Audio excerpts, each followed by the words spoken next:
Bismillahirrahmanirrahim. Assalamualaikum warahmatullahi wabarakatuh.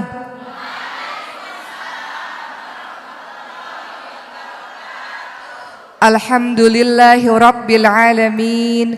Wabihi nasta'in ala umurid dunya waddin. Wassalatu wassalamu ala ashrafil anbiya wal mursalin wa ala alihi wa sahbihi ajma'in, amma ba'du.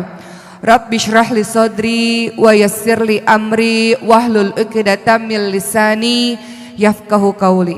Ya Allah, lapangkanlah dadaku, mudahkanlah urusanku, dan lepaskanlah kekakuan dari lidahku supaya mereka mengerti perkataanku. Baik, teman-teman sekalian, pada hari ini saya diamanahkan untuk memberikan tausiah mengenai bagaimana menjadi sebaik-baik wanita. Sebaik-baik wanita seperti apa? Pertama yang akan saya bahas adalah memperhatikan hubungannya dengan Allah Subhanahu wa taala, memperhatikan posisinya, perannya sebagai seorang istri, dan memperhatikan perannya sebagai seorang ibu. Kita mulai dengan peran kita sebagai seorang hamba Allah Subhanahu wa taala, teman-teman sekalian. Allah menciptakan kita, teman-teman sekalian, bukan main-main saja tanpa tujuan yang jelas. Allah ciptakan kita, tujuannya adalah sesuai dengan surah Ad-Dariyat ayat 56. A'udzu billahi minasyaitonir rajim. Wa ma khalaqtul jinna wal insa illa liya'budun. Dan tidaklah aku menciptakan jin dan manusia kecuali untuk beribadah kepadaku. Makhluk-makhluk Allah, jin dan manusia, punya tugas yaitu beribadah kepada Allah, melakukan apapun yang Allah cintai dan membenci, meninggalkan apapun yang Allah larang. Itulah hakikat dari ibadah, teman-teman sekalian. Sehingga kalau kita menyadari bahwa semua dalam kehidupan kita harusnya bernilai ibadah, maka dalam setiap perbuatan kita akan mengucapkan awalnya dengan basmalah, bismillahirrahmanirrahim. Karena tidak ada orang yang berbuat maksiat diawali dengan basmalah. Ada nggak ketika mau buat maksiat, basmalah dulu deh biar halal gitu ya. Mau mencuri nih, mau korupsi, ngambil bismillah dulu deh biar halal gitu ya. Atau selingkuh ya, suami lagi mau pergi sama laki-laki lain, naudzubillah min dzalik, bismillah dulu deh biar jadi halal. Ada nggak yang kayak gitu? Nggak ada, Bu ya? Nggak ada. Supaya semua bernilai dengan ibadah, diawali dengan niat. Innamal a'malu binniyat, sesungguhnya semua bergantung pada niat. Diawali dengan kalimat basmalah, bismillahirrahmanirrahim. Semoga semua bernilai menjadi ibadah. Ibadah jangan diartikan sempit, ibu-ibu sekalian. Ibadah bukan hanya sekedar sholat, puasa, baca Quran, mengaji, pergi haji. Ibadah juga termasuk semua perbuatan baik yang ibu lakukan yang diridhoi oleh Allah Subhanahu wa taala.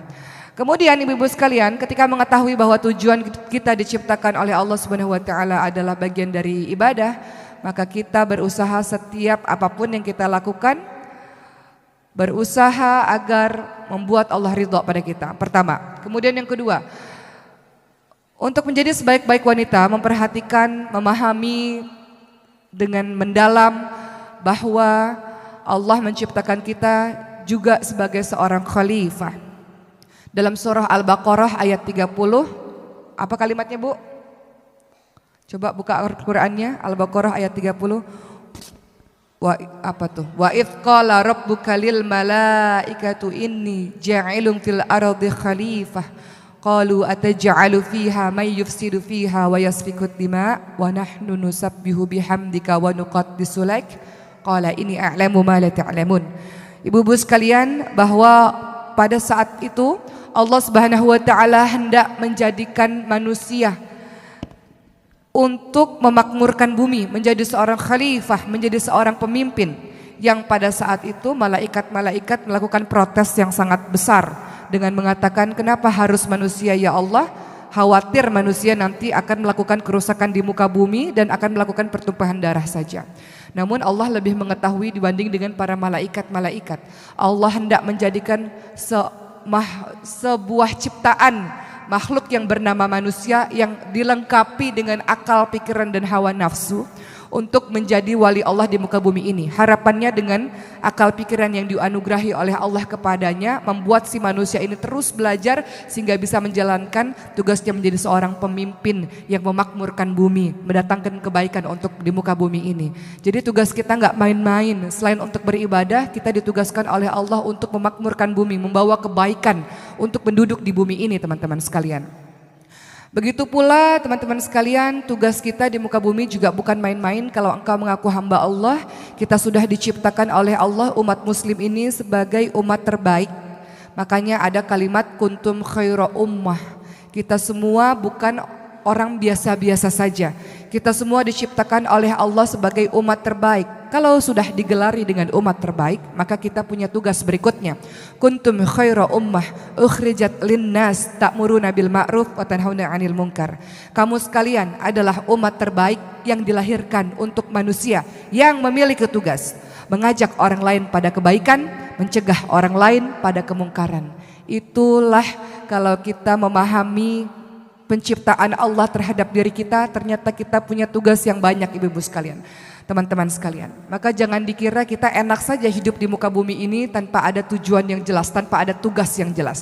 Tugas kita adalah beribadah, tugas kita menjadi seorang pemimpin yang melakukan kebaikan untuk bumi ini, dan kemudian yang ketiga adalah tugas kita sebagai umat terbaik mengajak orang lain pada perkara yang baik-baik, mencegah orang lain pada perkara yang buruk-buruk. Jadi nggak bisa kalau mengaku hambanya Allah kemudian jadi baik sendiri dan tidak peduli dengan orang lain. Nggak bisa kalau mengaku hambanya Allah, umatnya Rasulullah, melihat kemaksiatan di depan mata kita, kita diam saja. Makanya dikatakan kalau melihat kemaksiatan di depan mata kita, halangi dengan kekuatan atau kekuasaan kita. Kalau tidak bisa, halangi dengan lisan kita. Kalau tidak bisa dengan lisan kita, maka ingkari itu perbuatan buruk dan aku tidak suka dengan perbuatan itu, wahai Allah. Jadi itu ciri-ciri umat terbaik. Dia melakukan sesuatu kebaikan bukan untuk dirinya sendiri, tapi juga mengajak orang lain untuk baik bersama-sama. Hari ini yang mau saya tekankan adalah untuk menjadi wanita terbaik, selain memperhatikan kedudukan kita di hadapan Allah, juga adalah peran kita sebagai seorang istri dan seorang ibu. Menjadi seorang istri inilah yang akan saya tekankan pada hari ini. Teman-teman sekalian, kita sudah paham dan masyhur hadis ini, bahwa para perempuan mudah sekali masuk surga seperti jalan tol dengan kriteria-kriteria yang diberikan oleh Rasulullah SAW. Kalau laki-laki mau masuk surga dari 8 pintu surga, dia harus termasuk dari golongan nabi, gak mungkin. Dia termasuk dari golongan orang-orang syuhada, juga gak mungkin. Masalahnya susah, harus mati syahid di jalan Allah Subhanahu wa taala, lillah, karena Allah. Laki-laki juga kalau ingin masuk surga dari pintu mana saja yang mereka senangi, atau masuk pintu-pintu surga dari pintu-pintu tertentu, golongan yang ketiga adalah dia harus menjadi orang-orang yang siddiq, orang-orang yang jujur. Menjadi orang yang siddiq itu tidak mudah. Pernahkah seumur hidup kita jujur dan tidak pernah bohong? Akan sangat sulit.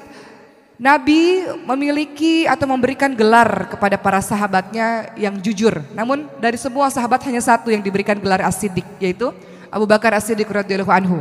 Kemudian untuk bisa masuk pintu surga, kalau laki-laki harus dari kalangan orang-orang yang salih. Ini juga butuh perjuangan. Namun perempuan menyenangkan teman-teman sekalian.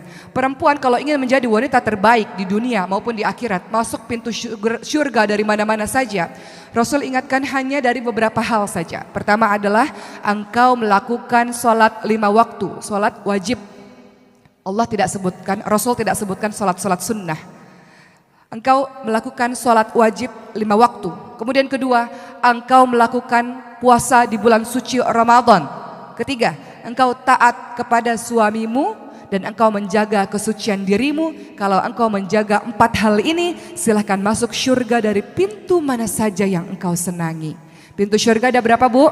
Ada 8. Ada pintu surga orang yang sholat, pintu surga orang yang suka berpuasa aroyan, pintu surga orang haji, pintu surga orang yang mudah memaafkan orang lain, menahan amarah dan sebagainya. Hanya dengan 4 hal ini saja jalan tol kita bisa masuk surga teman-teman sekalian. Susah apa? Mudah, Bu? Mudah apa susah, Bu? Susah? Kelihatannya gampang ya. Oh, cuman sholat 5 waktu aku sudah mengerjakan. Oh, bulan suci Ramadan, puasa Ramadan aku juga sudah mengerjakan. Terkadang yang 2 ini agak-agak sulit, Bu ya.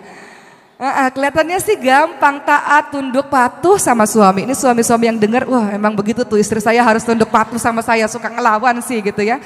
Kata Rasulullah, tunduk, patuh, taat sama suami selama suami tidak menyuruh kita pada perkara kemungkaran yang dibenci oleh Allah. Taat pada suami.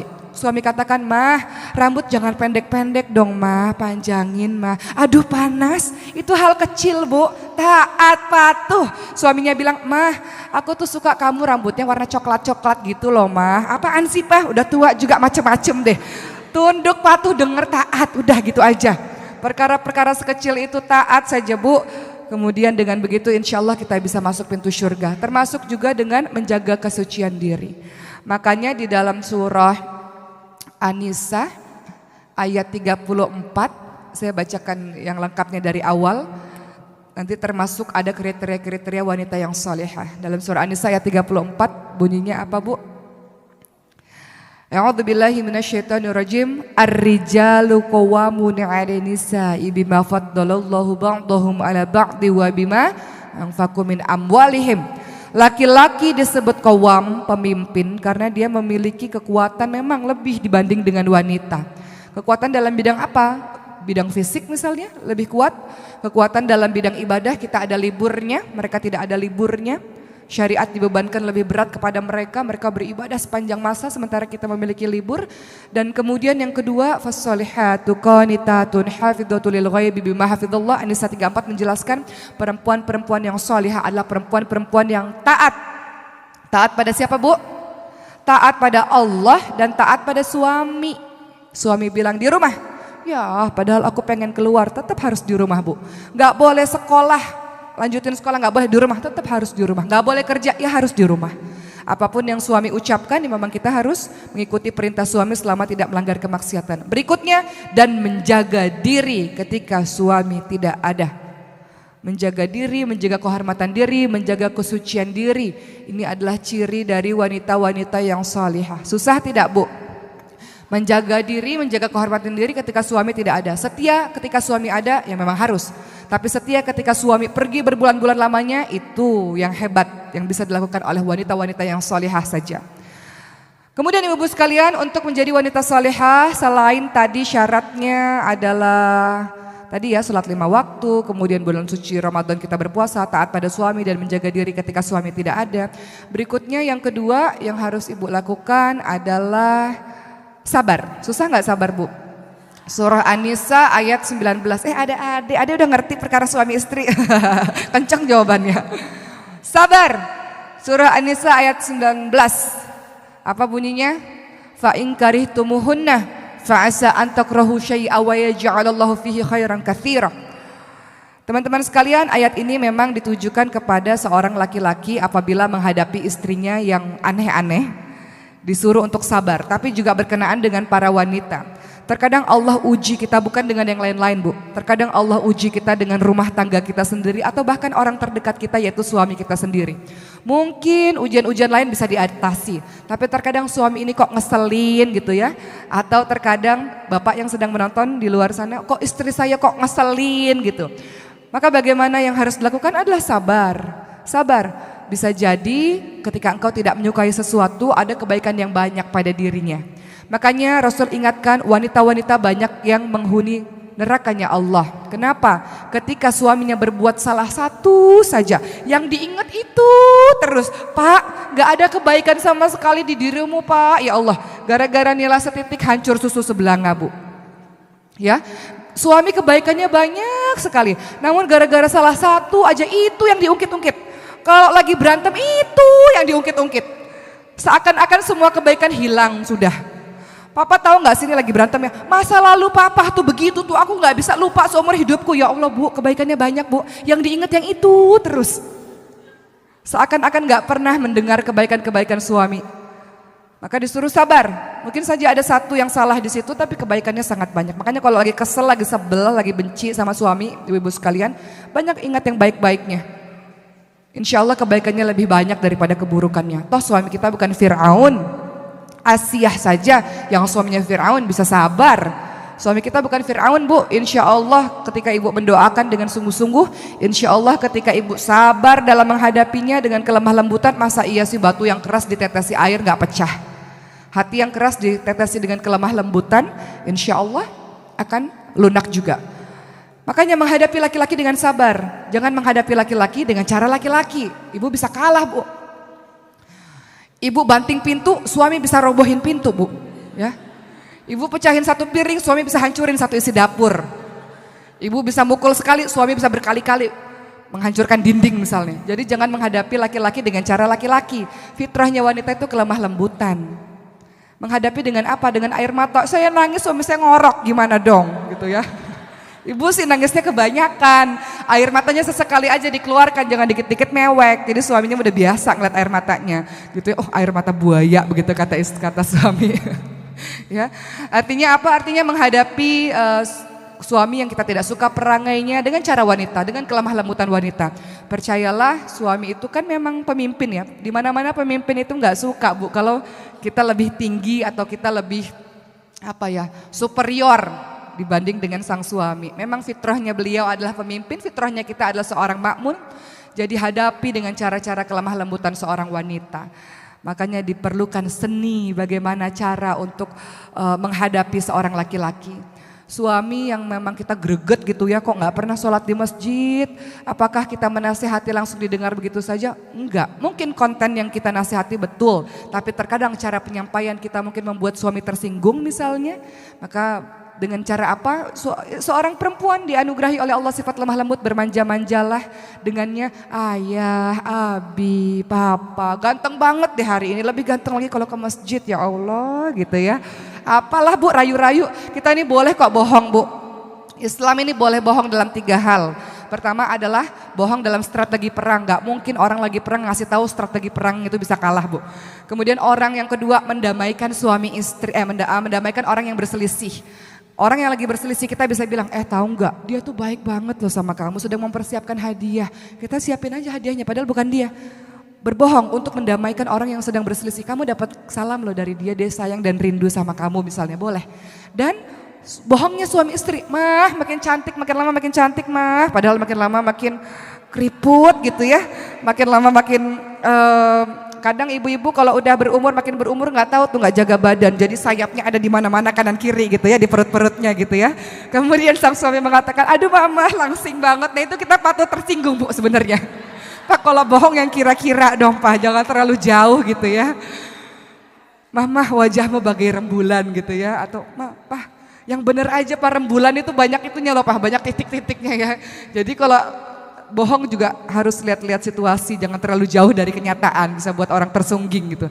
Jadi begitu ibu-ibu sekalian, menghadapi suami yang kita tidak suka perangainya adalah dengan cara apa? Dengan cara sabar, dan kita dianugerahi sifat kelemah lembutan yang kita bisa bermanja-manja dengan kalimat yang lembut kepada suami.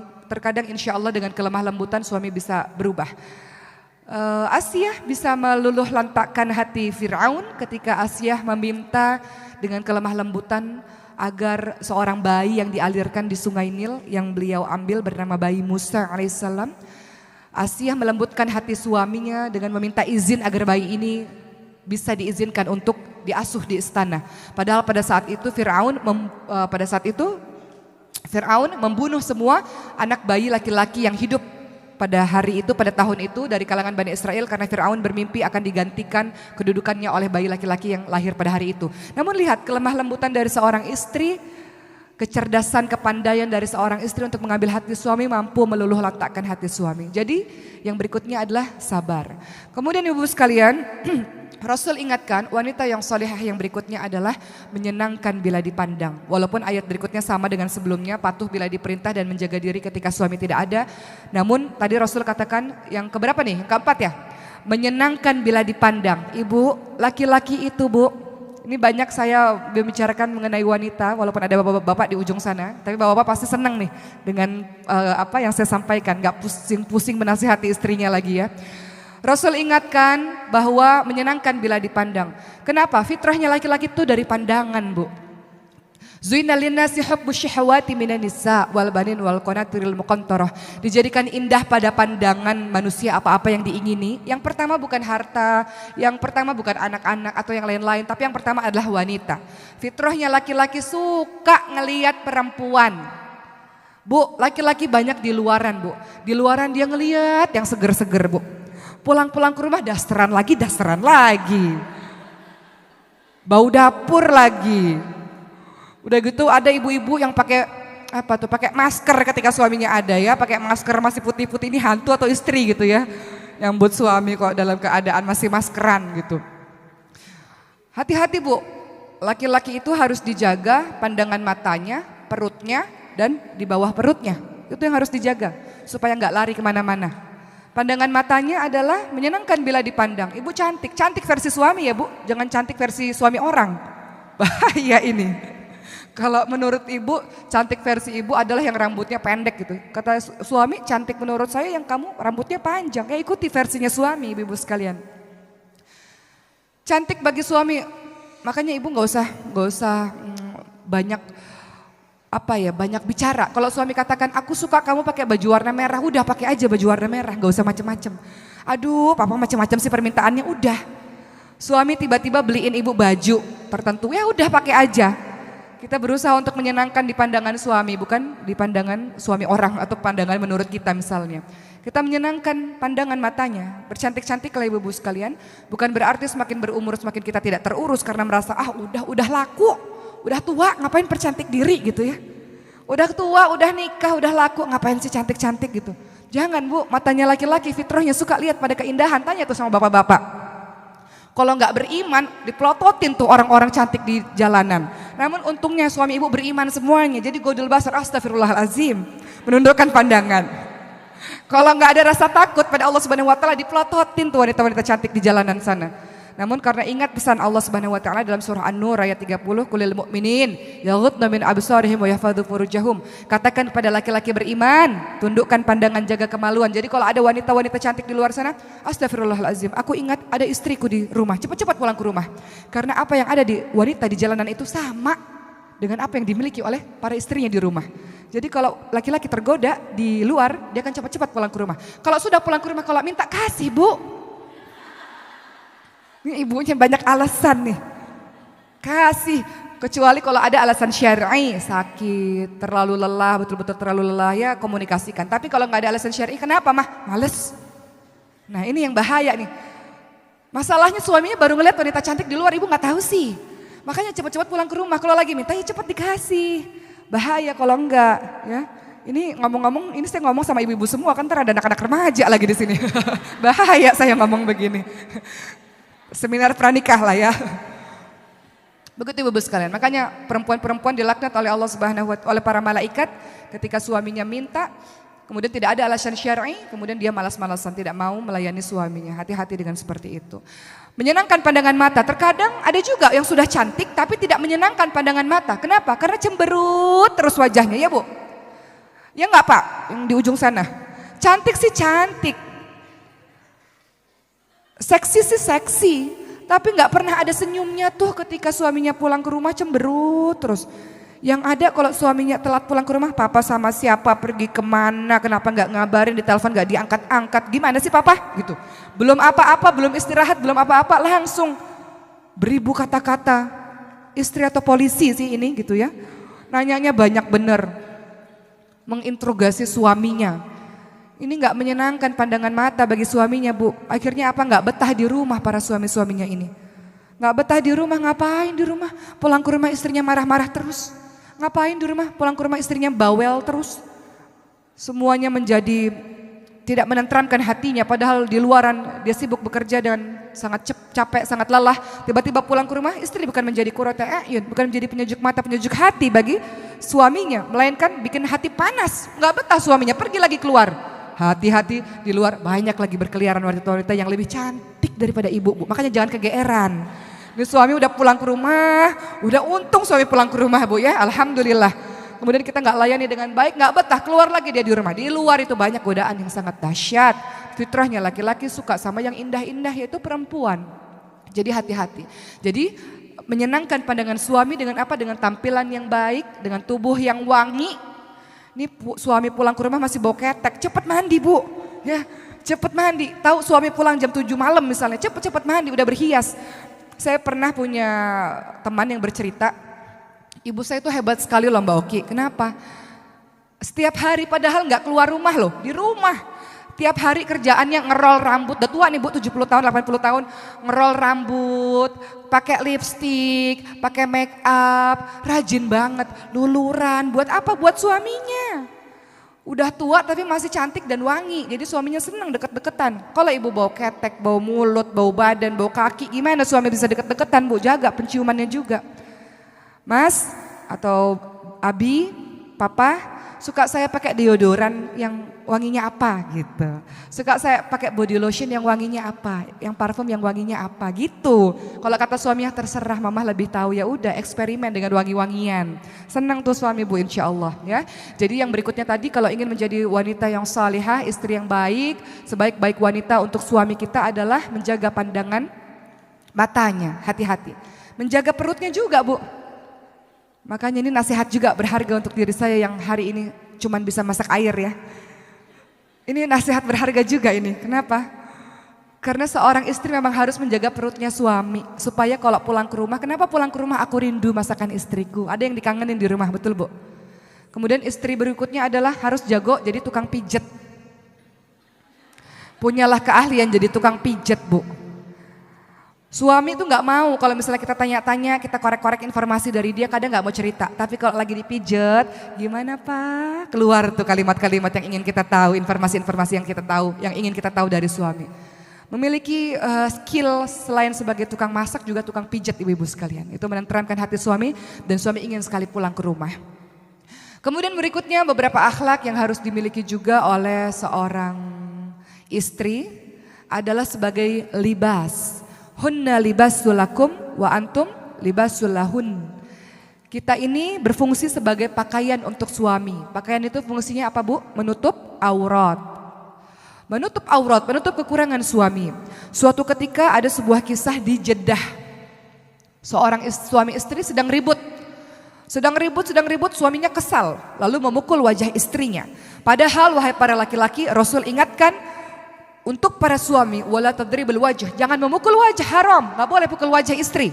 Ada nggak suaminya yang pukul wajah istri? Jangan diceritakan. Libas, baru saya ngomong nih ya. Libas, menutup aib. Wahai para laki-laki kata Rasulullah, wala tadribul wajah, jangan pukul wajah, wala tuqabbih, jangan caci maki istri, wala tahjur illa fil bait, jangan mendiamkan istri kecuali memang di rumah saja. Namun yang ingin kita bahas adalah wahai para istri, karena sekarang semuanya ibu-ibu, semuanya para istri dan calon istri insyaallah. Oh banyak ternyata dari tadi. Mudah-mudi ini banyak. Fungsimu nanti kalau udah nikah, adik-adik sekalian, teman-teman sekalian, adalah sebagai libas, sebagai penutup aurat, penutup kekurangan, penutup aib. Suami istri yang di Jeddah tadi sedang bertengkar satu sama lain. Tiba-tiba suaminya sangat marah, lalu suaminya memukul wajah istrinya. Istrinya menangis. Lalu apa yang terjadi kemudian? Tiba-tiba di waktu yang bersamaan ada bel terdengar dari pintu rumah. Ketika istrinya membuka dalam keadaan menangis, ternyata orang tuanya istrinya. Orang tuanya bertanya, apa yang terjadi kepadamu wahai anakku? Apa yang terjadi kepadamu wahai anakku? Kalau itu terjadi pada ibu, apa yang ibu katakan pada orang tua ibu sendiri? Ibu, bapak, aku baru saja dipukul sama suamiku, begitukah Bu? Jujur, iya atau enggak? Aku baru berantem, itu suamiku itu luar biasa. Tadi masa mukul-mukul saya, makanya aku nangis Bu. Begitu Bu? Atau ibu katakan, ya Allah ibu dan ayah, sudah lama aku rindu. Ini tangis kerinduanku karena berdoa selama ini kok lama gak ketemu ayah ibu. Tiba-tiba Allah kabulkan langsung, sekarang ayah ibu ada di depan rumah.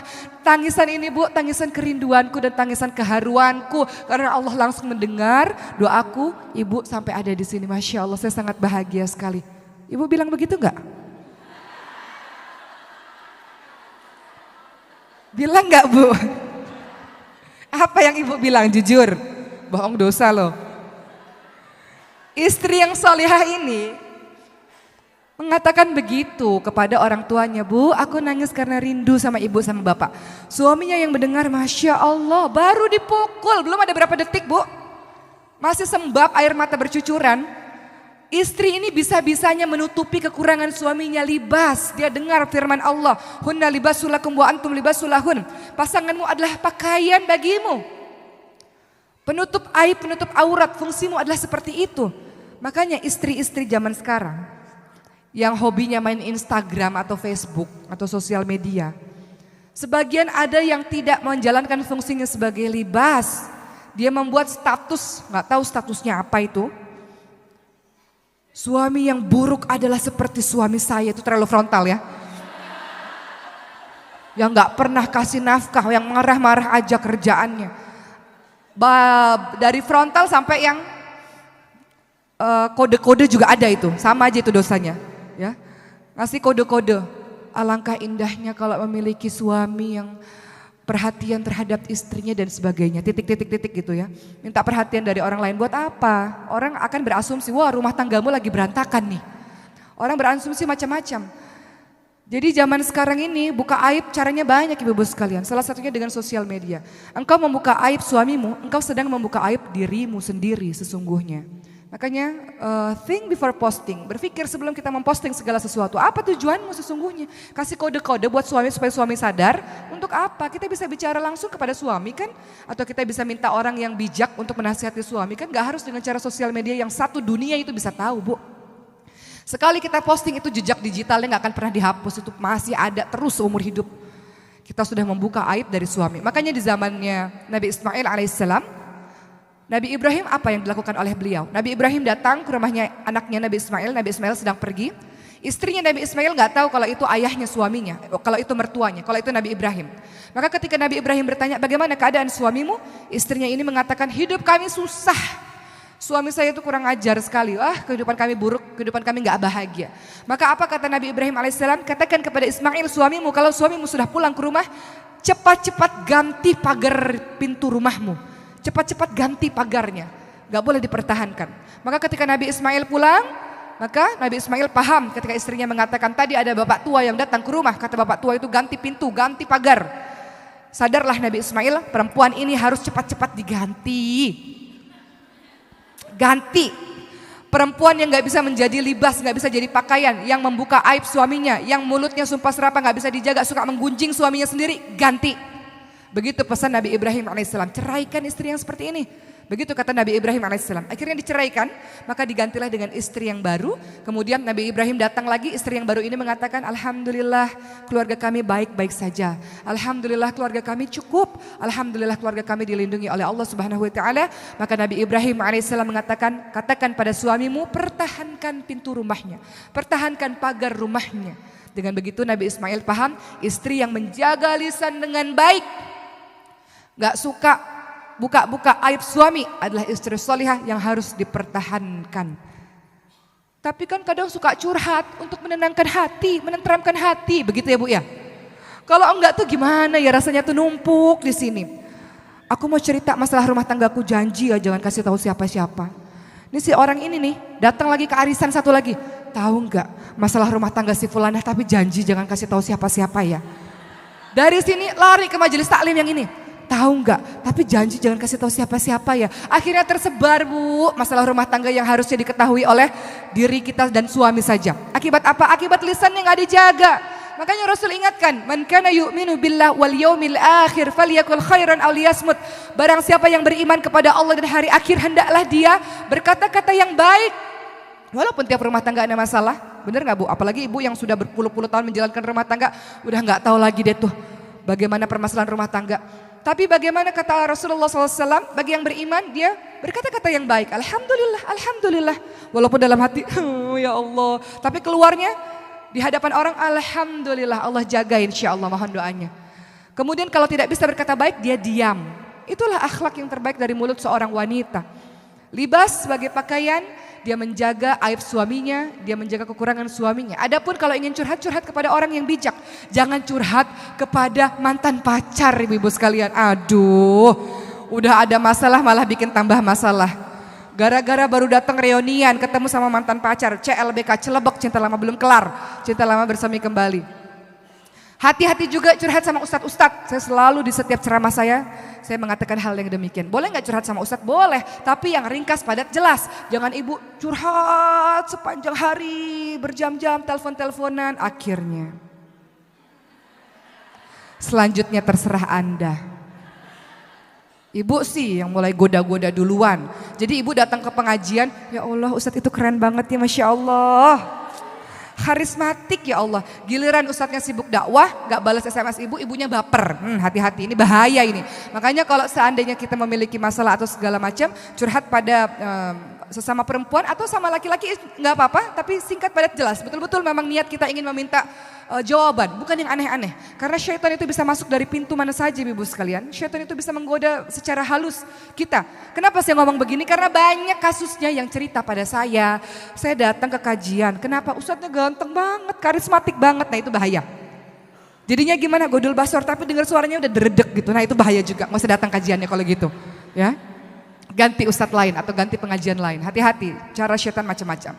Kemudian apalagi yang kita lakukan sebagai seorang istri kalau ingin menjadi seorang wanita terbaik, istri terbaik yang bisa masuk surga dari pintu mana saja selain menjadi libas, selain sabar tadi, selain menjaga pandangannya suami, selain taat pada suami dan menjaga diri ketika suami tidak ada beberapa hal yang harus ibu tidak boleh lakukan. Dalam surah Al-Hujurat ayat 12 disebutkan, Ya ayyuhalladzina amanu jtanibu katsiran minadh-dhon inna ba'dadh-dhoni itsam wa la tajassasu wa la yaghtab ba'dukum ba'dha. Wahai orang-orang yang beriman, jauhilah kebanyakan dari prasangka karena sebagian dari prasangka adalah dosa. Jangan suudzon, Bu. Kadang ibu suka suudzon, suka ngecek-ngecek handphone suami. Suami lagi ke kamar mandi, ini kesempatan bagi saya untuk mengecek, dia SMS sama siapa ya? Gitu. Kan begitu kadang, suudzon aja bawaannya. Suudzon itu capek gak Bu? Capek. Yang capek siapa? Kita. Ya sudahlah. Yang terlihat di pandangan mata kita saja. Kalau tak terlihat di pandangan kita, dia melakukan dosa, itu dosanya kepada Allah Subhanahu wa taala. Tugas kita adalah menjadi istri terbaik, melayani dengan sebaik-baiknya. Jangan kemudian kita suudzon, berprasangka buruk terus-menerus. Kemudian yang kedua, biasanya perasaan buruk terus-menerus diikuti ayat tersebut mengatakan wala tajassasu. Jangan engkau cari-cari kesalahan. Biasanya ini terjadi pada usia-usia pernikahan yang muda, yang awal-awal. Sudahlah suudzon, terus cari-cari kesalahan suaminya. Dilihat tuh, semua Instagram, sosial media, Facebook suaminya dilihat. Tahun 2018 dia bergaul sama siapa? 2017, 2016, 2015, 2014 sampai awal Instagram buka tuh kapan sih? 2000-an misalnya. Dia ternyata berteman sama ini. Oh ternyata ini temannya cari-cari kesalahan. Buat apa capek-capek? Itu sosial media dicek-cek terus menerus, DM dicek-cek terus menerus, sama siapa. Aduh, kita cari-cari kesalahannya sudahlah. Kalau di pandangan mata kita baik, insya Allah kita mendengar semua perkara yang baik-baik, insya Allah ya sudah. Kenapa kita sibuk untuk cari-cari kesalahan suami kita? Kecuali jelas ada buktinya, beda. Kecuali jelas ada buktinya, kita lihat dengan mata kepala kita sendiri, buktinya memang sudah betul-betul nyata, itu lain hal. Tapi kalau masih prasangka, masih sibuk-sibuk cari kesalahan, untuk apa? Tugas kita banyak, tugas ibu rumah tangga banyak, bener gak? Capek, pusing ngurusin yang gitu-gituan, sementara ini baju belum dicuci, ini baju belum disetrika, ini rumah masih kotor, ini masakan belum dimasak dan sebagainya. Masih banyak hal-hal yang harus kita kerjakan di rumah kita, Bu. Kemudian yang ketiga, jangan wala tajassasu wala yaghtab ba'dukum ba'dha. Al-Hujurat ayat 12 menyatakan jangan engkau menggunjing. Ini kembali kepada ayat sebagai libas tadi. Jangan engkau menggunjing. Ada ibu-ibu yang mulutnya memang gak bisa dijaga ini. Memang mulutnya memang suka curhat. Makanya yang paling baik adalah untuk perempuan banyak-banyak di rumah. Giliran udah ketemu sama banyak orang, boleh gak sih keluar rumah? Boleh, tapi jangan kebanyakan. Pah mau kajian? Boleh. Kajiannya kapan? Pagi, siang, sore, malam. Nah itu kebanyakan. Kajian sih boleh kajian, tapi kalau kajiannya udah kebanyakan bahaya ini. Arisan boleh, arisannya kapan? Pagi, siang, sore, malam. Minum obat apa arisan nih? Hati-hati, semakin banyak engkau keluar rumah, semakin punya kesempatan engkau untuk bergunjing. Kenapa? Perempuan ini memang dianugerahi oleh Allah ini banyak bicara dibanding laki-laki. Sehari ibu mengeluarkan 20.000 kalimat kata, laki-laki mengeluarkan sehari 7.000 kata. Makanya jangan heran ibu SMS panjang-panjang, suami cuma bilang oka, iye, bahkan iya aja nggak lengkap ya, iye gitu, atau sip, SIP. Atau cuma tanda jempol gitu. Ibu SMS panjang-panjang jawabannya begitu, memang begitu fitrahnya. Jadi hati-hati, menggunjing salah satu yang membuat kita senang bergunjing kalau kita punya kesempatan berkumpul dengan berbagai macam orang setiap saat. Sehingga mudah kita untuk bergunjing teman-teman sekalian. Makanya dalam surah Al-Ahzab ayat 33 disebutkan, wa qarna fi buyutikunna, bahwa tempat terbaik bagi seorang wanita adalah di rumahnya sendiri. Di rumahnya sendiri. Jadi jadilah wanita-wanita yang betah di rumah. Boleh keluar rumah? Boleh dengan alasan yang syar'i, dengan izin dari suami. Namun ketika keluar rumah banyak mengandung dosa yang kau tinggalkan. Ketika ada perempuan-perempuan atau orang-orang yang mengaku beriman melakukan 3 perkara ini, mencari-cari suuzon, cari-cari kesalahan, kemudian dia menggunjing, maka ibarat ayuhibbu ahadukum ayyakula lahma akhihi maitan fakarihtumuh. Engkau seperti memakan bangkai saudaramu sendiri. Engkau seperti memakan bangkai suamimu sendiri. Makan bangkai jijik enggak, Bu? Jijik. Perbuatan ibu adalah perbuatan yang menjijikkan kalau ibu-ibu melakukan perbuatan yang seperti itu.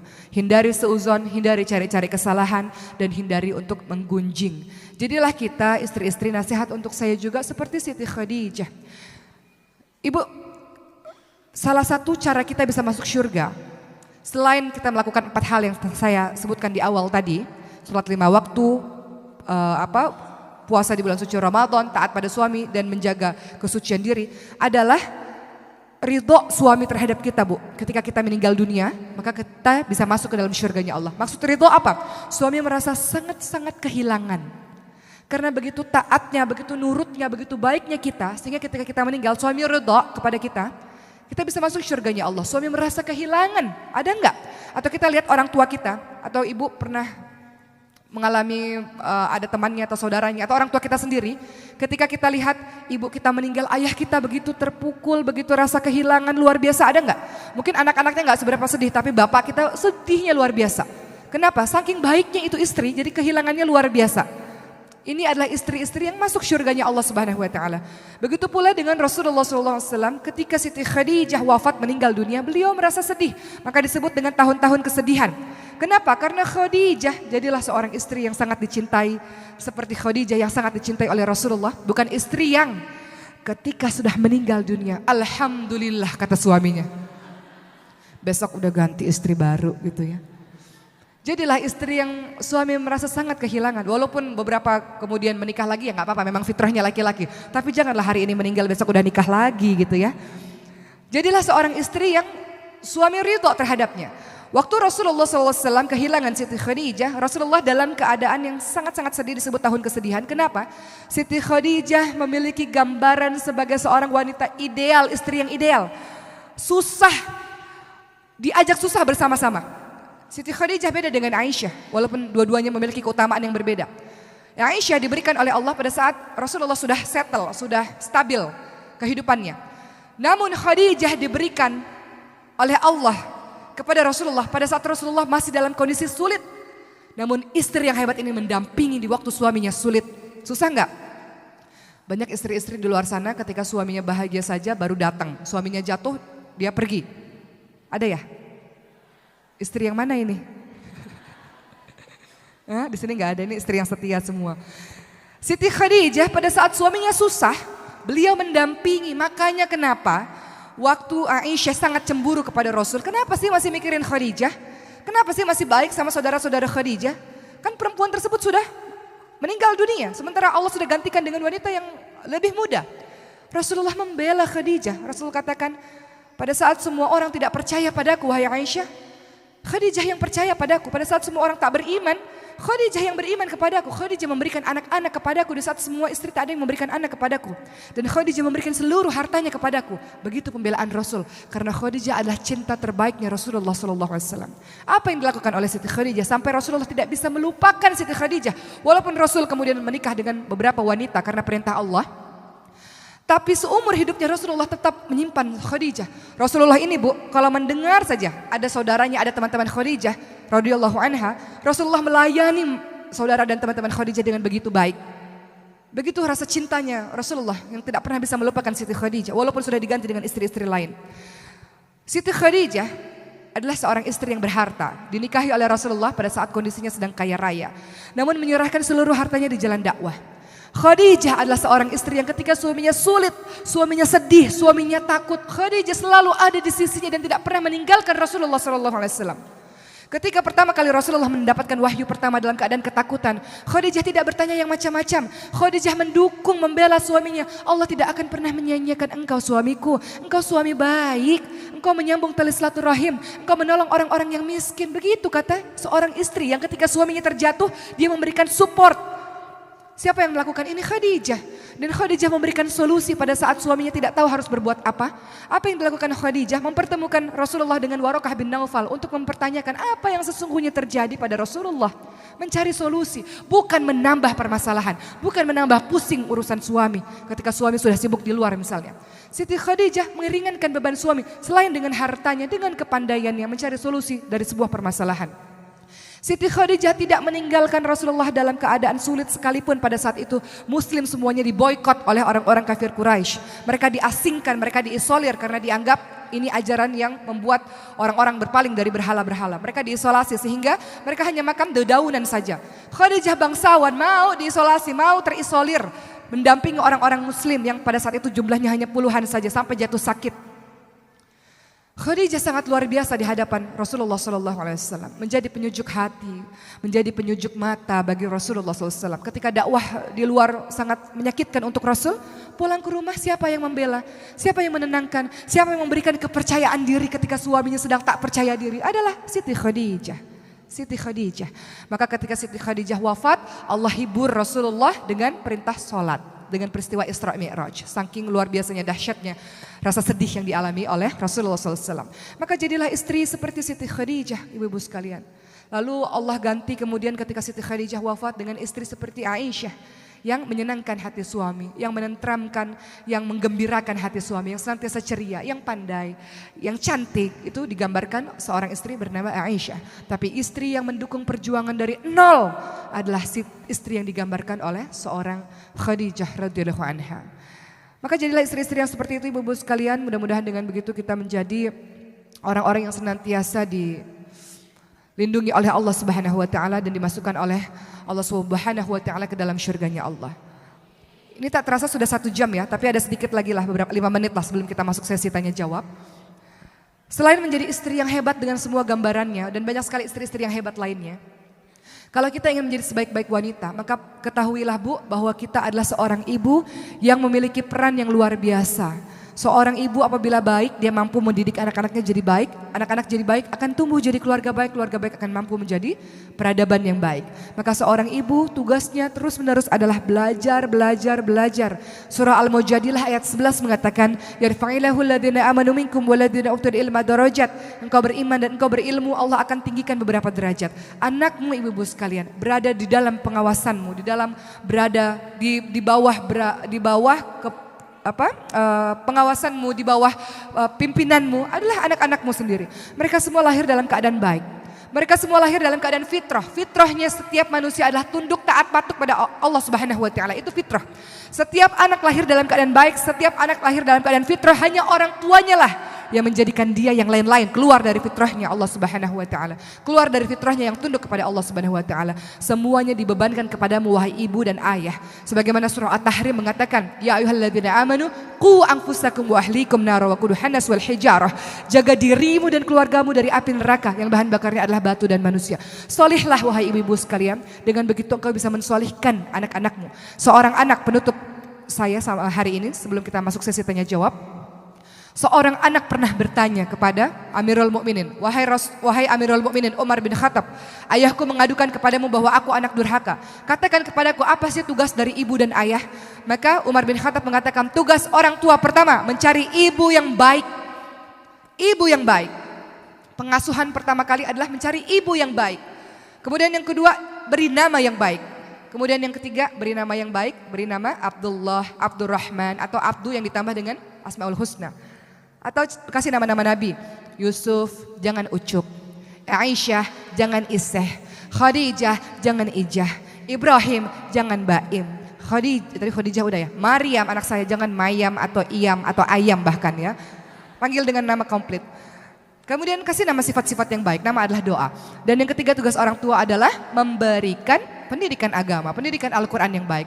Kita ingin anak kita baca Quran, kita sendiri gak bisa baca Quran Bu. Dari sekarang yang harus dilakukan, jangan banyak dengar lagu yang tak berfaedah, banyak baca Quran, belajar tahsin, hafalin ayat-ayat suci Al-Quran. Karena kedudukanmu di hari akhir nanti tergantung dari ayat mana yang kau baca. Seberapa banyak ayat yang kau baca. Kata Allah, naik, bacalah dengan tartil. Akhir kedudukanmu di surga tertinggi nanti sesuai dengan berapa banyak ayat yang engkau hafalkan semasa di dunia. Bukan seberapa banyak lagu-lagu yang engkau hafalkan di dunia. Di surga kita nggak konser, Bu. Di surga tergantung dengan ayat-ayat yang kita hafalkan di dunia. Baik, alhamdulillah sudah selesai 1 jam saya memberikan materi kepada ibu-ibu sekalian. Selanjutnya silakan sesi tanya jawab, boleh? Silakan. 3 pertanyaan. Baik, sahabat muslimah yang dirahmati Allah, berhubung Ustazah Oki sudah memberikan tausiahnya, boleh akan dilanjutkan dengan sesi tanya jawab kepada sahabat muslimah yang hendak bertanya. Sementara untuk masing-masing lantai kami persilakan satu-satu ya. Dimulai dari lantai 3, silakan untuk teman-teman panitia.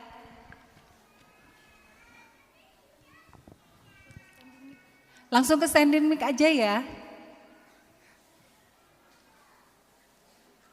Bagaimana di lantai 3, apa ada yang mau bertanya? Ada. Oke, sebentar.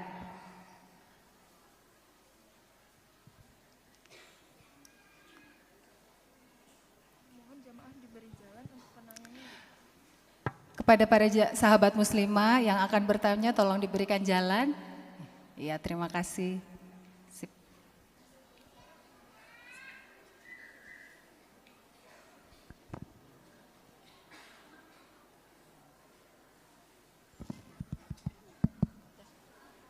Ya, Assalamualaikum warahmatullahi wabarakatuh. Yang bertanya yang mana, Mbak? Yang pakai di atas. Oke, silakan. Perkenalkan saya Syarifah. Ustazah Oki, saya ingin bertanya. Saya sebagai seorang remaja yang tentunya belum menikah gitu ya. Bagaimana menyikapi dari seorang Ustazah Oki sendiri gitu? Apakah kita sebagai akhwat kan dahulu itu lebih sering berdiam diri gitu di dalam rumah. Nah, sedangkan sekarang kan ilmu pengetahuan kan harus dikejar gitu, biar bisa mengimbangi perkembangan zaman juga. Nah, berarti dengan cara itu kita bisa menambah kajian-kajian dan sekarang sudah banyak kajian-kajian yang tidak online. Jadi memang membutuhkan waktu dan tempat untuk bertatap muka langsung. Nah, dengan hal tersebut apakah cocok jika sistem kita untuk menimba ilmu itu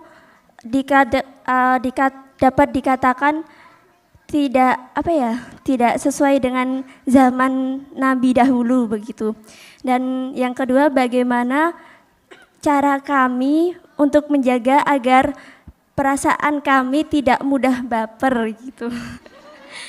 Dan Baper dengan apa nih, jatuh cinta ya?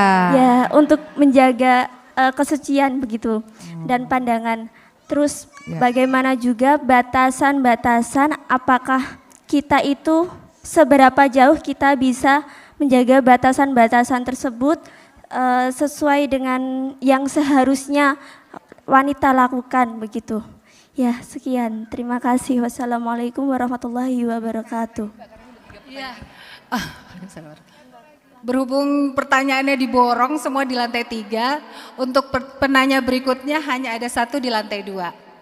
Silakan. Hanya ada di belakang, sudah duluan. Ya, Assalamualaikum warahmatullahi wabarakatuh.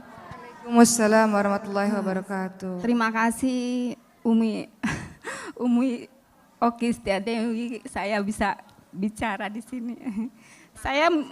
Nama saya Linda dari Jalan Magelang kilometer 10. Ya, pertanyaan saya begini, kita kan harus mengikuti dari suami, bagaimana suami menuruti semuanya aturan ataupun petuah dari suami, jadi kita jadi pedoman. Tapi bagaimana kalau kita mendidik anak tapi tidak seiring sejalan dengan pemikiran suaminya kurang memberi dukungan kita dalam mendidik anak, tapi suami sepertinya tidak seiring sejalan, bahkan boleh dikata mendekati kurang peduli begitu. Boleh. Mana saya mohon minta Boleh dikasih contoh spesifik Bu, misalnya ibu ingin apa, suami ingin apa gitu. Ya, sepertinya saya mengajak anak-anak saya untuk ikut tausiah ataupun mengaji.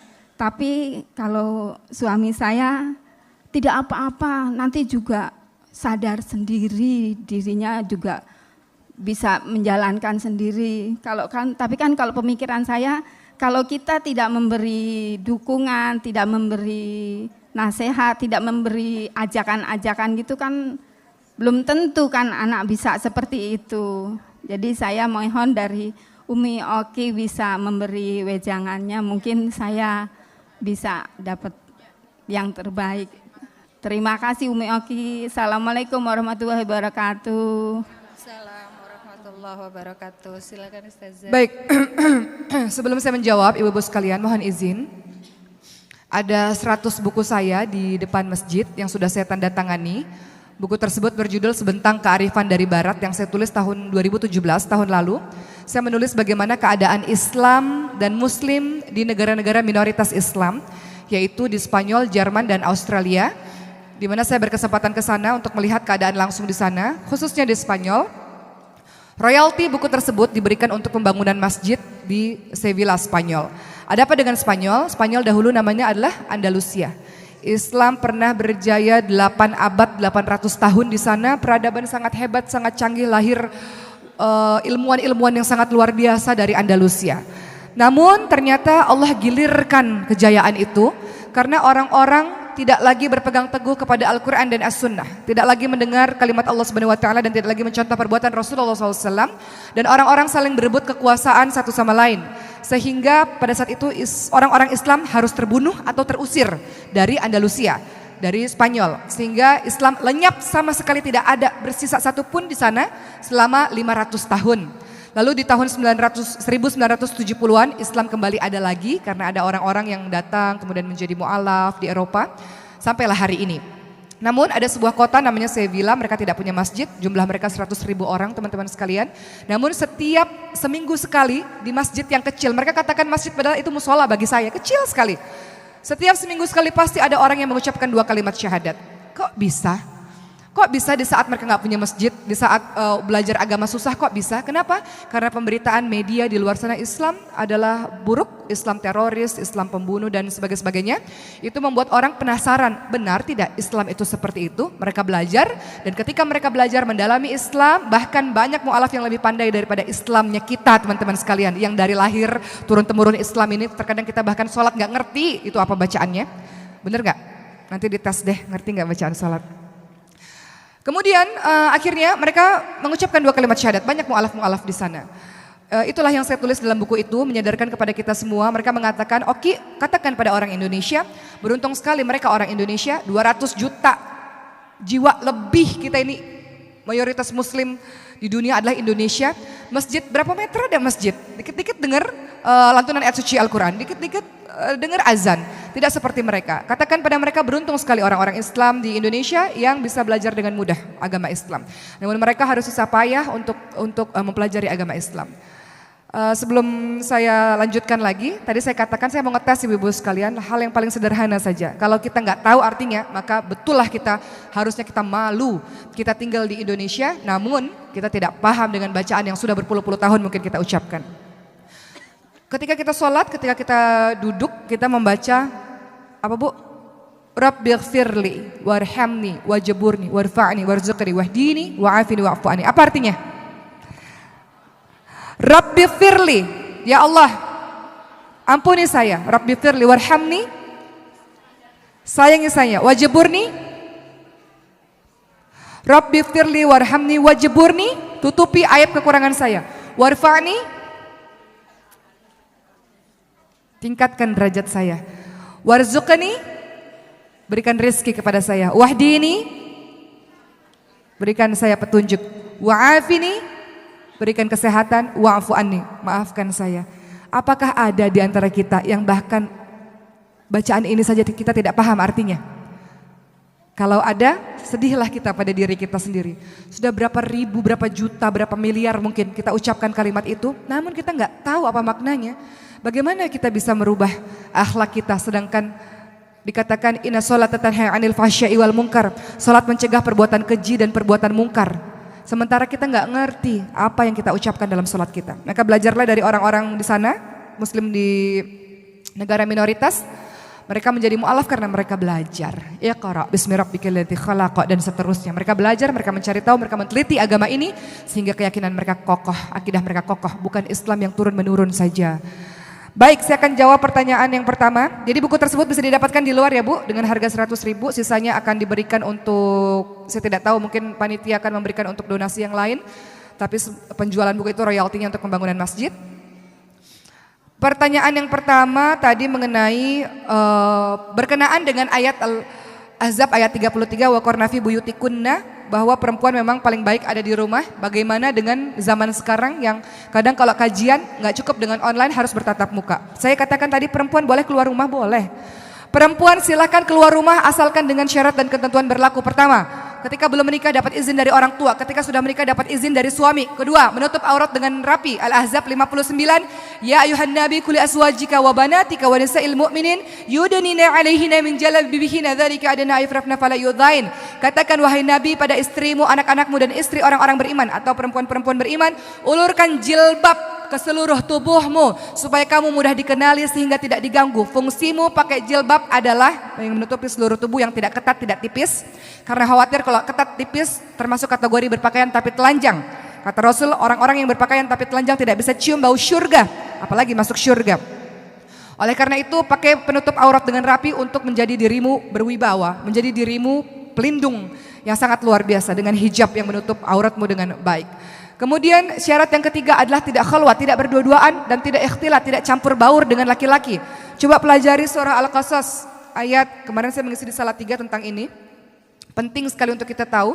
Surah Al-Qasas ayat 25, kalimatnya adalah a'udzubillahi minasyaitonirrajim. Faja'atu ihdahuma tamshi 'ala istihya.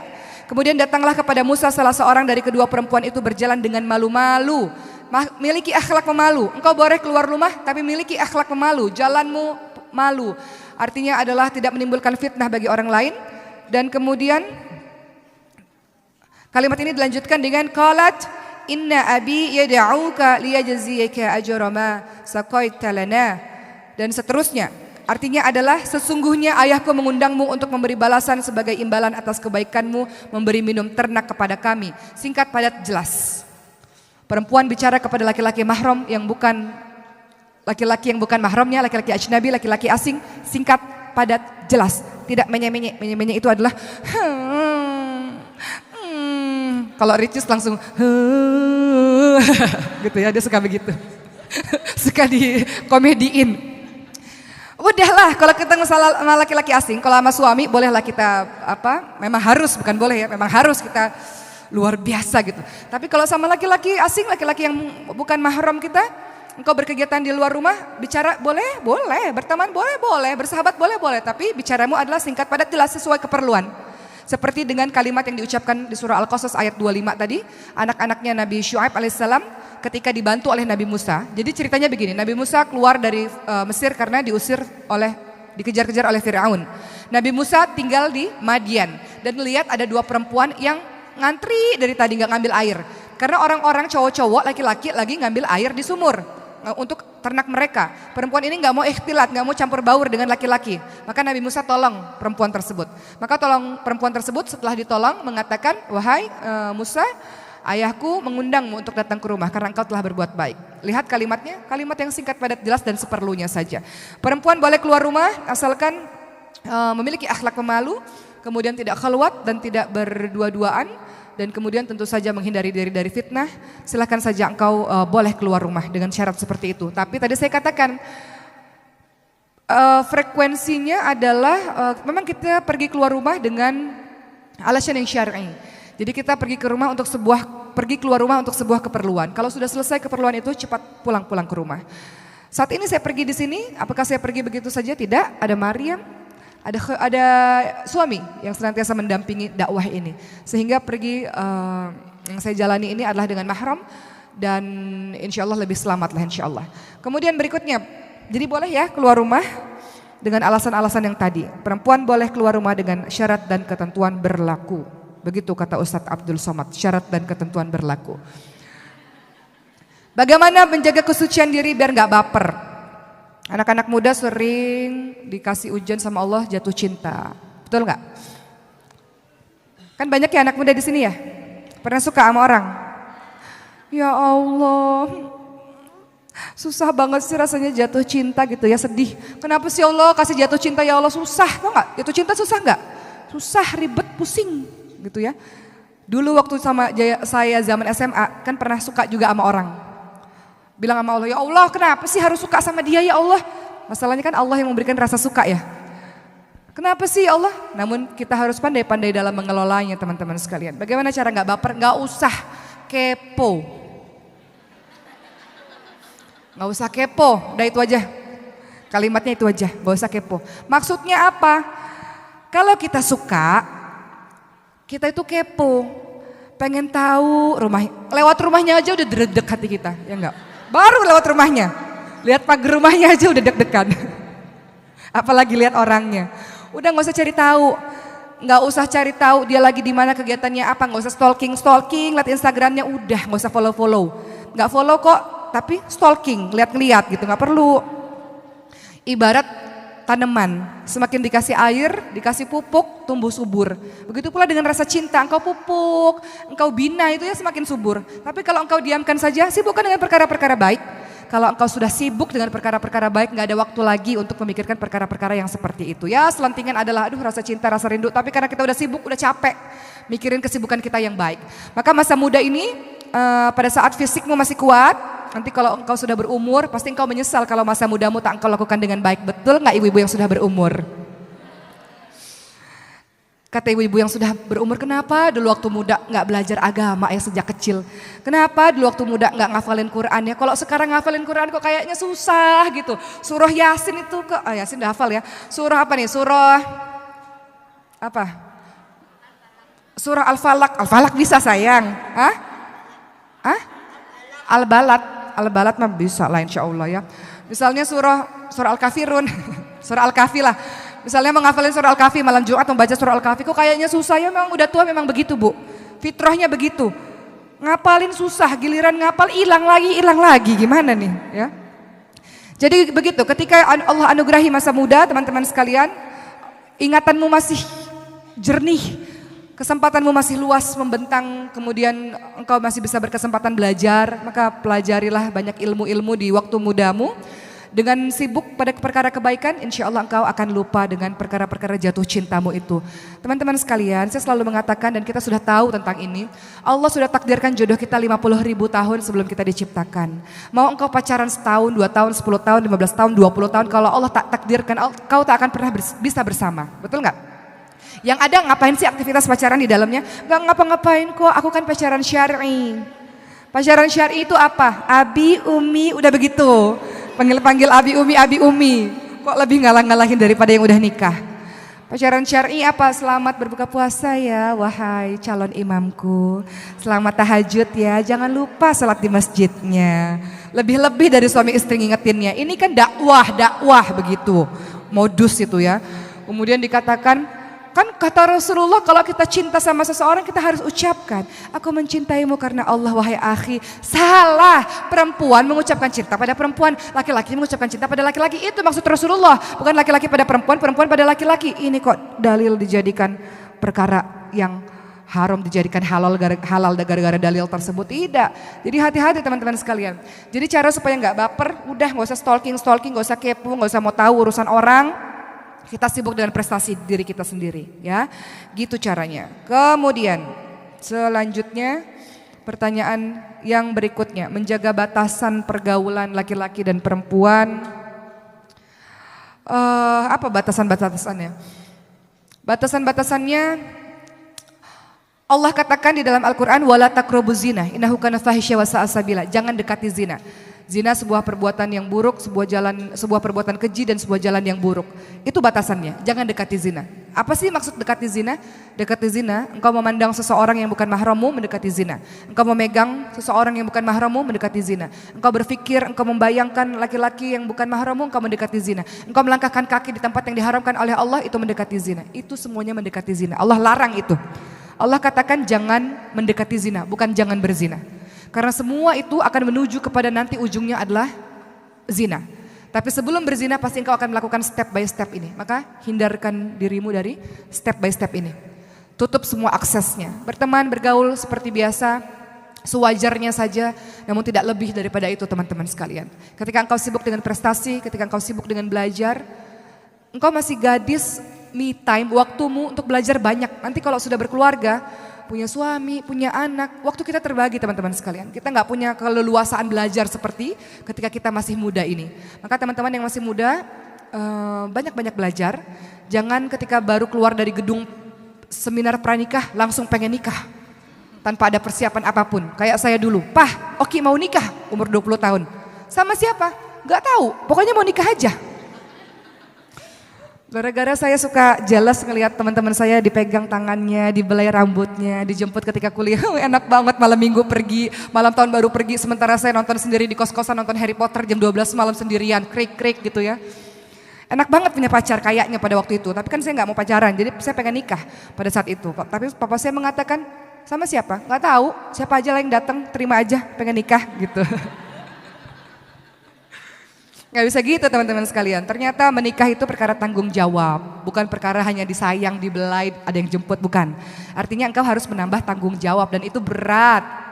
Jadi kalau teman-teman yang mau nikah, persiapkan dulu bekalnya. Seperti engkau menuju ke medan perang, persiapkan dulu alat peperangannya supaya engkau tidak kalah dalam medan peperangan. Ketika engkau menikah, sulit perjalanan yang akan kau lalui, persiapkan dulu modalnya, yaitu dari sekarang di masa muda banyak-banyak belajar, cara menjadi istri yang baik, jadi ibu yang baik, baca Quran, hafalkan Quran. Begitulah modal yang baik untuk menuju ke bahtera rumah tangga. Nanti kalau sudah siap menikah, kalau belum siap banyak-banyak berprestasi. Insya Allah nanti dikejar. Kalau sudah jadi perempuan berprestasi, perempuan solihah menjaga kesucian diri, engkau akan dikejar, tenang saja teman-teman sekalian ya. Berikutnya pertanyaan terakhir. Sampai jam berapa di sini, Bu? Sampai jam 8.30. Oke. Pertanyaan berikutnya, suami tidak sejalan dalam pendidikan agama kepada anak. Tetap bagaimana apapun, hukumnya tetap kembali lagi bahwa setiap suami, tetap kita harus taat, patuh pada suami selama suami tidak menyuruh pada kemaksiatan. Selama suami tidak melanggar perintah Allah, tetap harus taat dan tunduk patuh pada suami. Ini mudah-mudahan yang dilakukan pertama tentu saja doa dan usaha harus dijalankan secara beriringan. Banyak-banyak berdoa ibu. Siapa yang bisa merubah hati suami kita adalah Allah Subhanahu wa taala. Allah Maha pemilik hati dari setiap makhluknya. Kapan doa paling mustajab? Doakan suami kita kapan saja, namun yang paling mustajab adalah di sepertiga malam terakhir, yaitu sekitar pukul 1 atau setengah 2 pagi sampai menjelang subuh.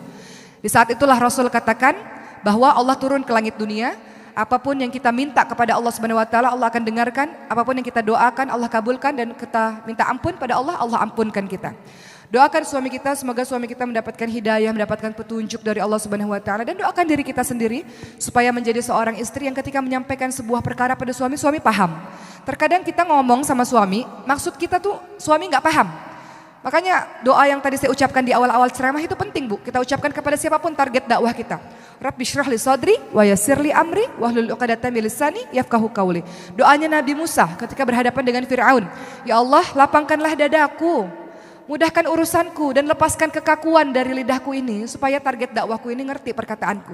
Supaya suamiku ini ngerti maksudku itu apa dan gak terjadi perang di rumah ya gara-gara perbedaan pendapat.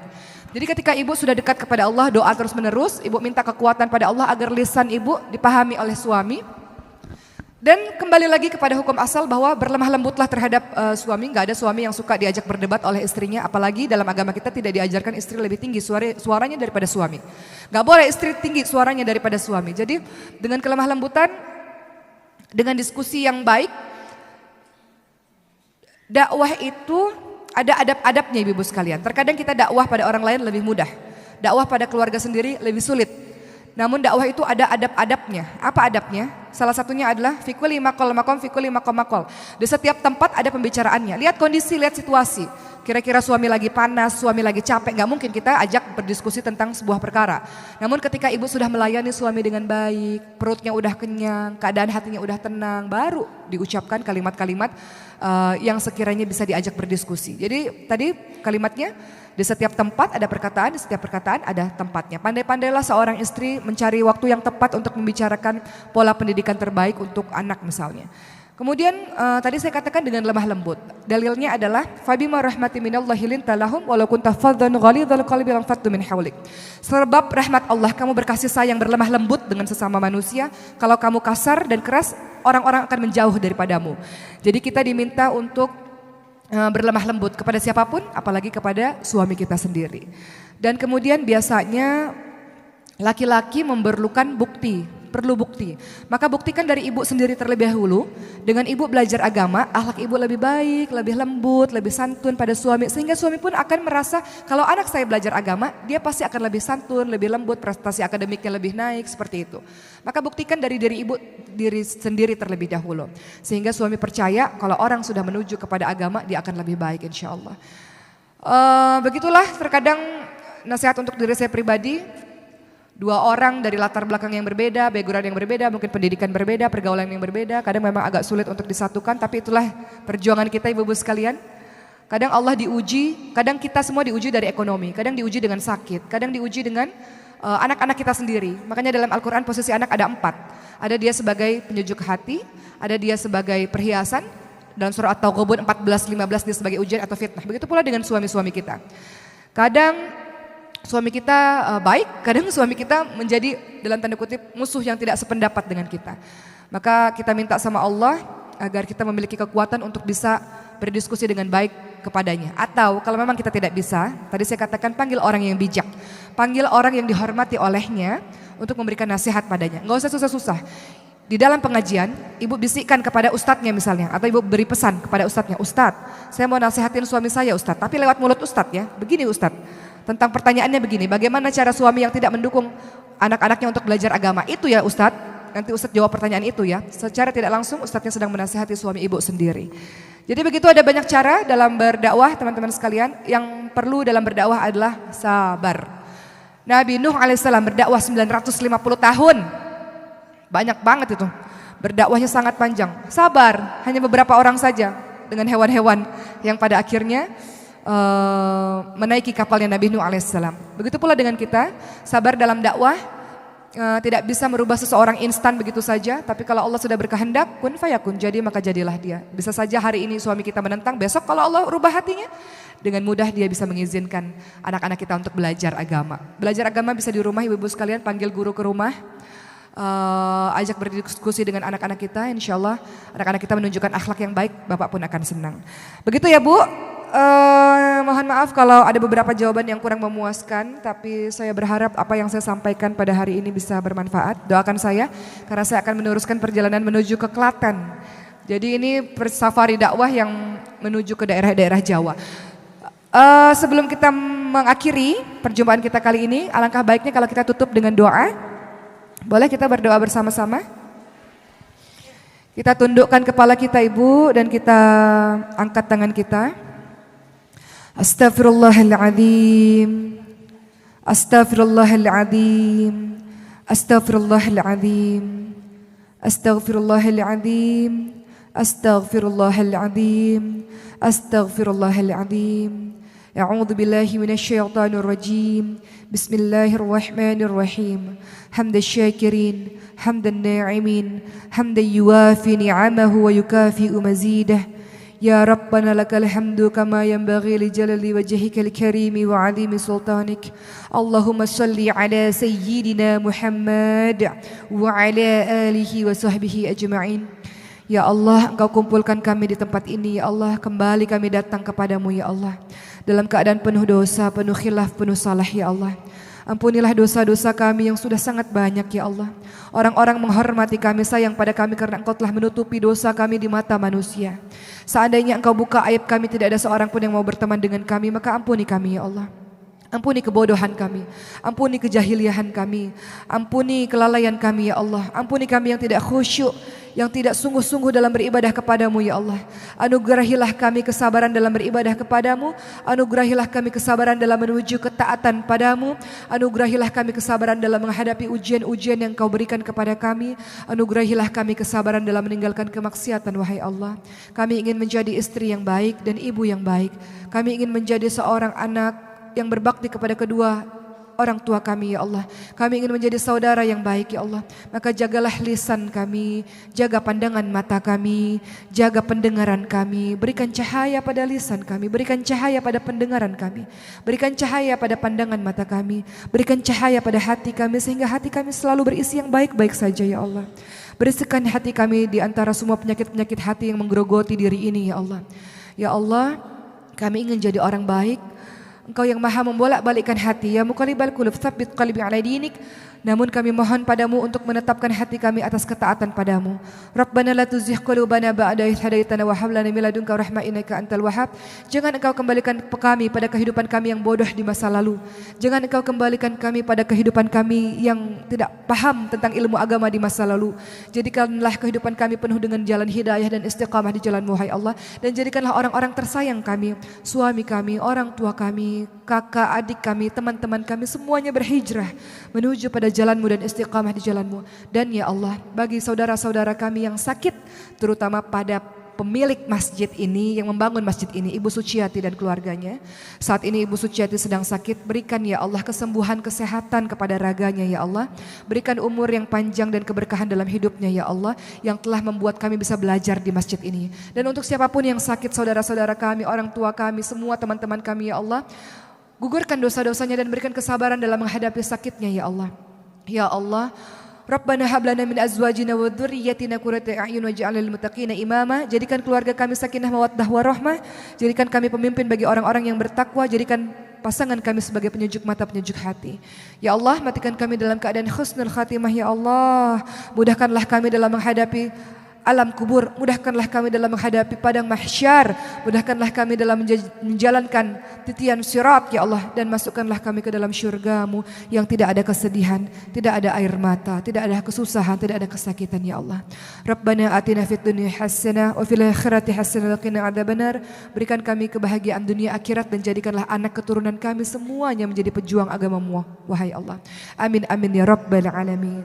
Terima kasih Ibu-ibu sekalian, berjumpa lagi di lain kesempatan, kalau tidak di bumi Allah, di syurganya Allah Subhanahu wa taala. Amin, amin. Assalamualaikum warahmatullahi wabarakatuh.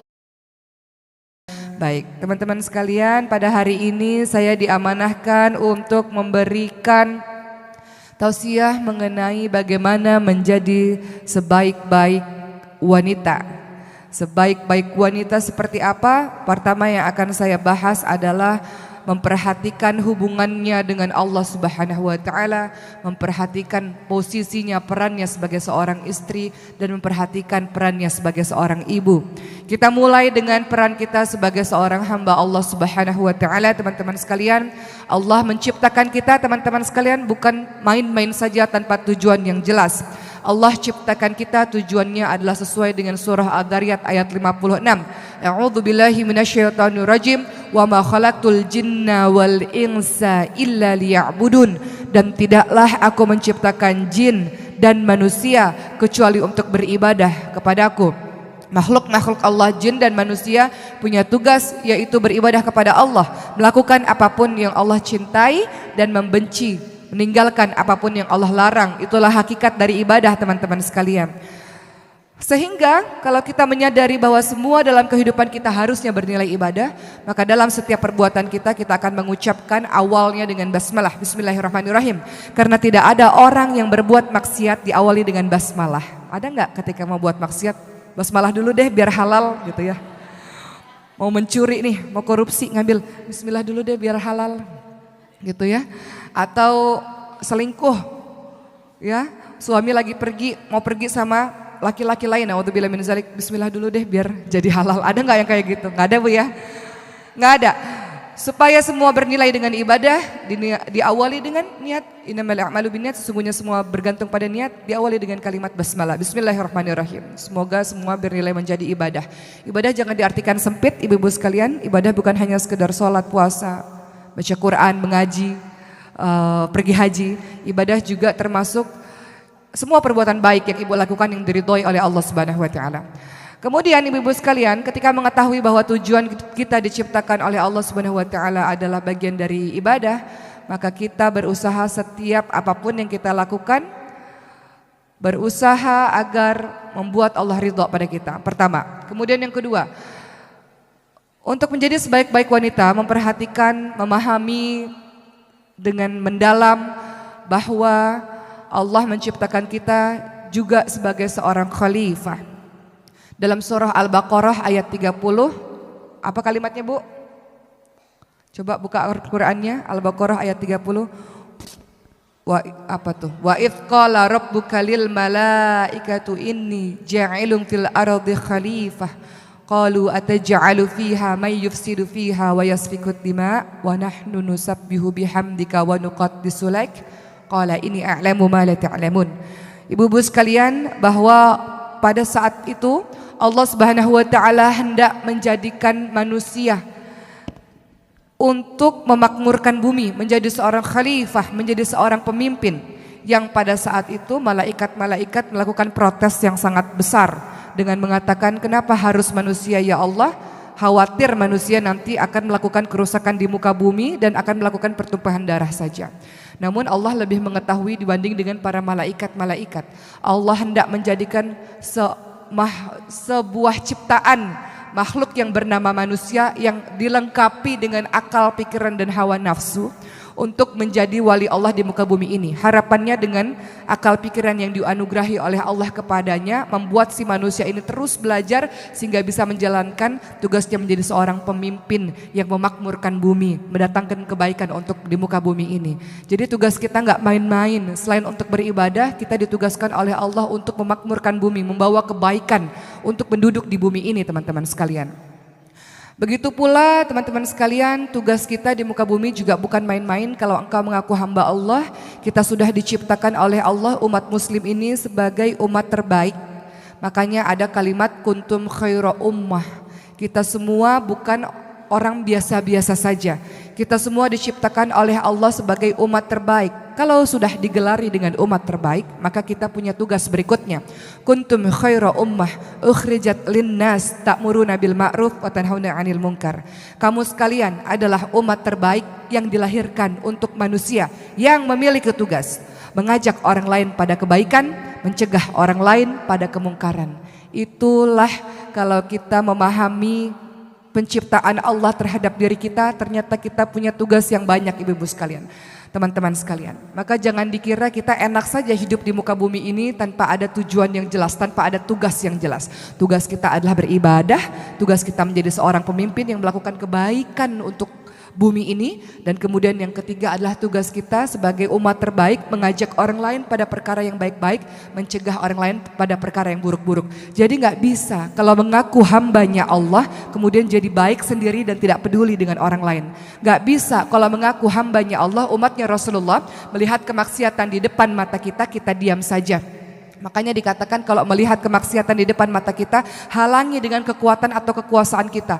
Kalau tidak bisa, halangi dengan lisan kita. Kalau tidak bisa dengan lisan kita, maka ingkari itu perbuatan buruk dan aku tidak suka dengan perbuatan itu, wahai Allah. Jadi itu ciri-ciri umat terbaik. Dia melakukan sesuatu kebaikan bukan untuk dirinya sendiri, tapi juga mengajak orang lain untuk baik bersama-sama. Hari ini yang mau saya tekankan adalah untuk menjadi wanita terbaik, selain memperhatikan kedudukan kita di hadapan Allah, juga adalah peran kita sebagai seorang istri dan seorang ibu. Menjadi seorang istri, inilah yang akan saya tekankan pada hari ini. Teman-teman sekalian, kita sudah paham dan masyhur hadis ini, bahwa para perempuan mudah sekali masuk surga seperti jalan tol dengan kriteria-kriteria yang diberikan oleh Rasulullah SAW. Kalau laki-laki mau masuk surga dari 8 pintu surga, dia harus termasuk dari golongan nabi, nggak mungkin. Dia termasuk dari golongan orang-orang syuhada, juga nggak mungkin. Masalahnya susah, harus mati syahid di jalan Allah Subhanahu wa taala, lillah karena Allah.